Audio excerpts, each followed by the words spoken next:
बाबा जाला से चले गए बहिना गए बाबा सबके मासी रवा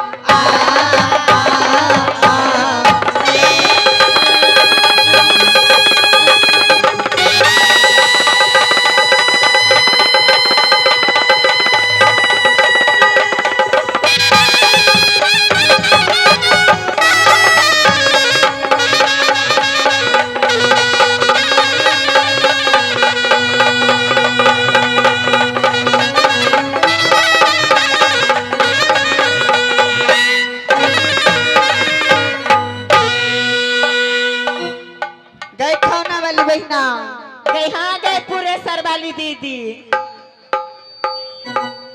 हे बहिना हाँ है बहन। अगर रात विशेष भजे हाँ है तो बाबा अपना सुन के भेंट नहीं होते बहिना। हाँ ठीक है कोई सही तेरे चल है बहिना रात विशेष भगल बाबा सुन से पिता आई है हे बहिना आगे है अपना सब तो जाइबा के तो जइबे करबा हाँ है आ लेकिन एकरा का तो लक जइबे है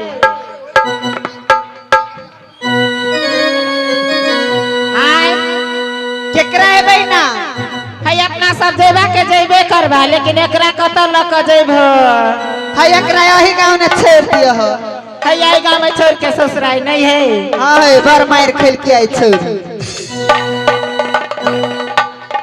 ठीक है ये बात चला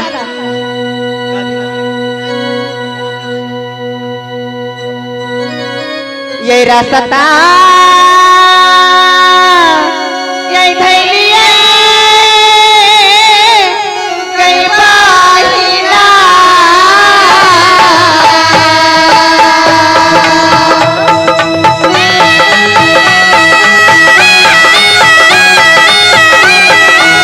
आ गई बाबा के तेरा बागई बाहिना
आदरणीय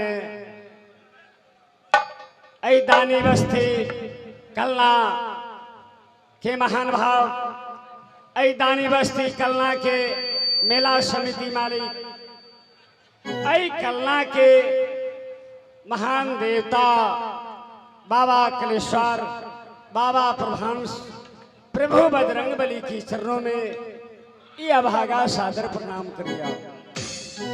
प्रेम महान भाव, हम सब बारंबार अपने सबकी चरण में विनती चढ़ा रही छी, न हम सब कोई गायक ना कलाकार अपना रोजी रोटी चलावे के लिए या नगर नगर हम सब प्रवेश करै छी।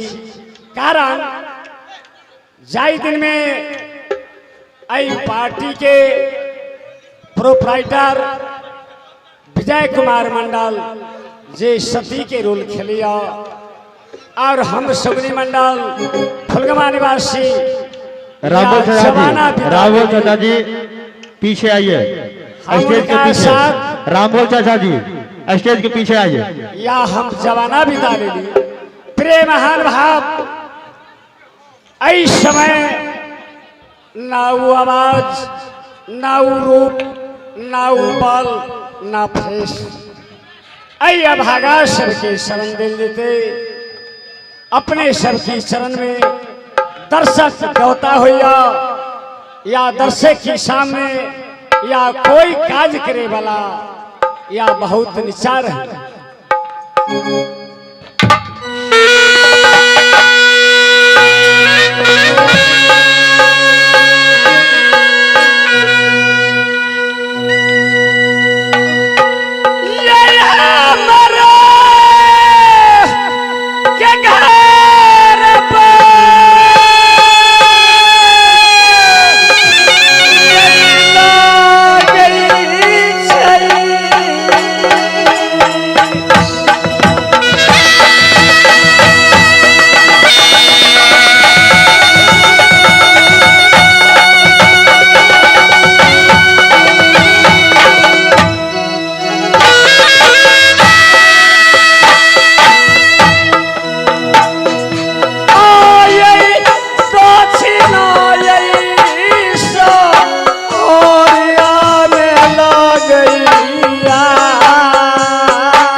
परंतु पिताजी की नाम राजा टोररमल सिंह, माँ की नाम रानी सुनैना, बहन की नाम सती अग्रसेन, या माता पिता नाम रखला कुमार ब्रिजभार, या बाबा नाम रखने जोगी ब्रिजभार।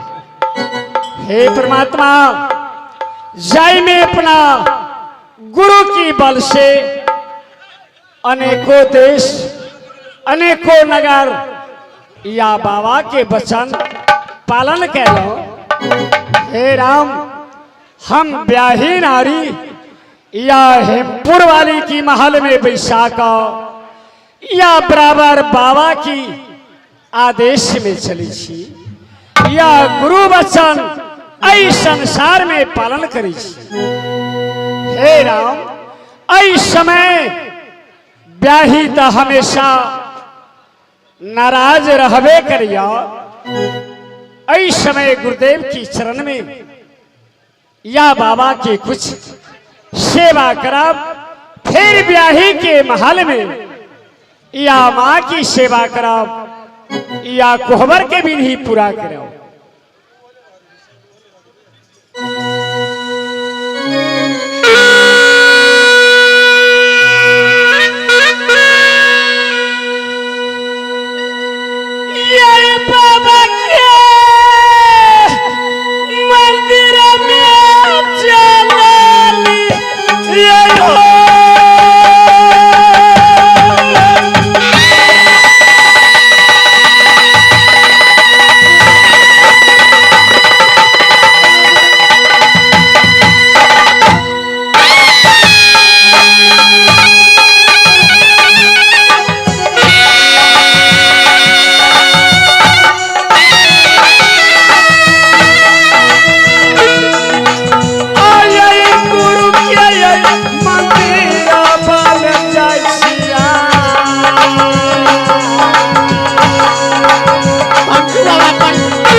रोज मालूम या बाबा मंदिर में नाराज होता। हे राम, बाबा की मंदिर में जा रहे छी।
या बाबा की मंदिर मालूम बढ़िया या दूरी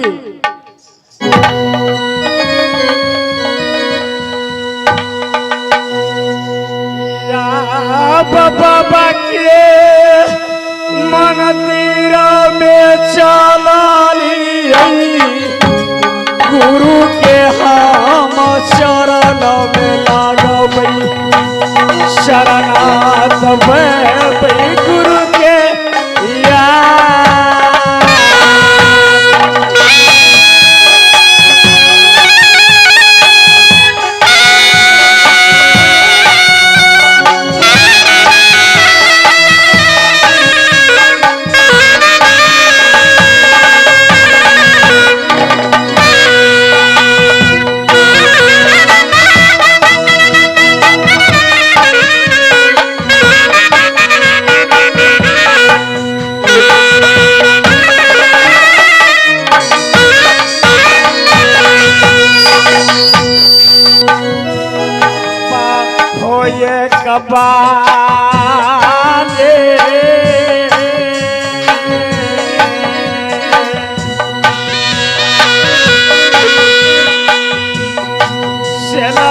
शरण में हो बाबा मंदिर में जब हो गोरखिया मंदिर में आवे सही हौया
जय में घर ये हिमपुर शहर, परंतु बाबूजी के नाम राजा हेमंत, माँ के नाम ये सती मैनावती। परमात्मा दोसर न तेसर एक लड़की ले लाओ, जैमे बाबूजी नाम देना सती हेमंती, सासुर यही दक्षिणी शहर, ससुर के नाम राजा ठुररमाल, सासू जी के नाम है सती सुनैना। परमात्मा जाय दिन से स्वामीनाथ गौना करा कर ले लो, ताई दिन से स्वामीनाथ के कभी भैर नहीं देखला, ने कभी भैर मुंह बजला। ताई चलते मैं अपना महल में नाराज है कि जाय दिन से कन्या अपना महल में एला, ताई दिन से हमरा बेटा के चैन नहीं बीता दे। हे भगवान, हमरा में कौन गलती, एक समय की गलती, दोसर स्वामीनाथ में गलती। फिर माँ सुनना कलन है कन्या, जब तक हमरा बेटा के नहीं महल में लेवा, तब तक ही महल में तोरा रहना ही मुश्किल। हे भगवान, एहन कौन नागर में जाओ, इन कौन शहर में जाओ, कहाँ जाओ। फिर मैं कतबो बात कहता, कतबो मारता, चरण की सेवा नहीं छोड़ा। मैं सुनना एक बार नहीं मारता, तब बुझा अपना बदन पर फूल के बरसा बरस रही। मैं सुनना एक बात कहता, तब बुझा अपना बदन पर अमृत के बरसा बरस रही। जय महल में मैं रहता, जय महल में बुआ अगर मैं रहता, साथ में नागरिक समाज रहता, उनका सेवा बजाए, ताई से दुनिया में कल्याण हो, ताई से दुनिया में भवसागर नदी पार उतराओ। लिए माँ के महल में जा रहे थे।